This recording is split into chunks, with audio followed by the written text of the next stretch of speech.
నెలల తరబడి ఏళ్ల తరబడి జగన్ కేసుల్లో ఎట్లయితే చేసుకొచ్చారో వివేకానంద రెడ్డి కేసులో అట్లాగే రకరకాల దుష్ప్రచారాలు చేసుకొచ్చారు.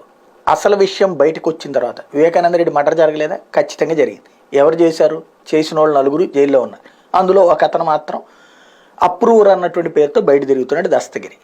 ఇది అసలు ఒరిజినల్ ఫ్యాక్ట్. వాళ్ళకి వెనకాల ఏమున్నాయి లావాదేవీలు అంటే, ఒకటి ఆర్థికంగా అప్పుల గొడవ, రెండవది ఇల్లీగల్ కాంటాక్ట్స్ గొడవ. ఇంకొక కోణం ఏంటయ్యా అంటే ఆస్తికి సంబంధించినటువంటి వివాదం ఉంది.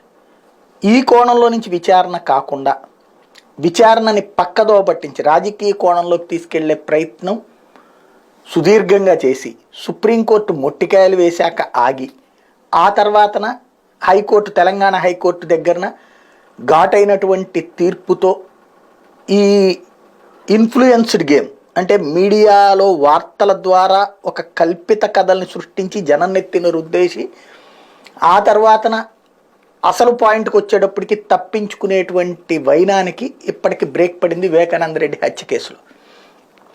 కేసుకు సంబంధించి సాధారణంగా మీడియాకి అవగాహన ఉన్న జర్నలిస్టులకు కానీ లేకపోతే పోలీస్ డిపార్ట్మెంట్కి కానీ ఇన్వెస్టిగేషన్ విధానం వాళ్ళకి 100కి 90 మందికి అది అర్థమైపోయింది కథ ఏం జరుగుతోంది అన్నటువంటి.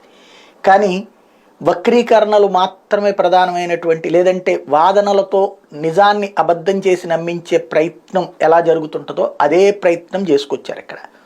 ఇప్పుడు ఫైనల్గా ఛార్జ్ షీట్లో నేను ఆ రోజునే చెప్పాను, గూగుల్ టేక్అవుట్ అంటే మనం గూగుల్లో పెట్టుకుని వెళ్తే ఒక ఢిల్లీనేమో కొండ మీద నుంచి కింద పడ్డాడు, ఒక ఢిల్లీనేమో సముద్రంలో పడ్డాడు. మనం ఈ ఇంటి దగ్గర కూర్చుని గూగుల్ టేక్అవుట్ చేస్తే అవతల సందులోకి వస్తాయి. అది ఎట్లా లెక్కలు కడతారబ్బా అంటే అసలు అది అద్భుతమైనటువంటి సాక్ష్యం అని ఉపన్యాసాలు ఇచ్చిన మేధావులు సాక్షిగా గూగుల్ టేక్అవుట్లో అసలు వాళ్ళు పసిగట్టడమే ఓ పెద్ద పనికిమాలని పనిచేశారన్నటువంటి విషయాన్ని స్వయంగా అంగీకరించారు. గూగుల్ టేక్అవుట్లో ఎవరైతే సునీల్ యాదవ్ వివేకానంద రెడ్డి హత్య కేసులో రాత్రిపూట్ల 2:15కి ఉన్నాడు అన్నటువంటి విషయాన్ని 2:12 నుంచి 2:13-14 మధ్యలో 2:07 నుంచి 2:14 మధ్యలో ఉన్నాడు అన్నది రాసుకొచ్చారు. దాని ఆధారంగానే పత్రికలు హైలైట్ చేసుకుంటూ వచ్చినాయి. సీన్ కట్ చేస్తే ఇప్పుడు ఛార్జ్ షీట్ వేసినటువంటి సిబిఐ ఏం చెప్పింది, అది మేము అంచనా వేయడంలో పొరపడ్డాం, వాస్తవంగా అది మేము గ్రీనిచ్ కాలమానం ప్రకారం వేసుకున్నాం, ఆ లెక్కను చూసుకుంటే ఉదయం 8:15 టైంలో అక్కడ ఉన్నాడు అని పెట్టింది ఛార్జ్ షీట్లో.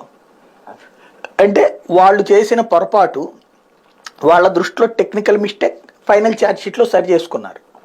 కానీ దాని పర్యవసానం ఏమైంది, పబ్లిక్లోకి ఏం వెళ్ళింది, ఒక పెద్ద అనుమానాల్ని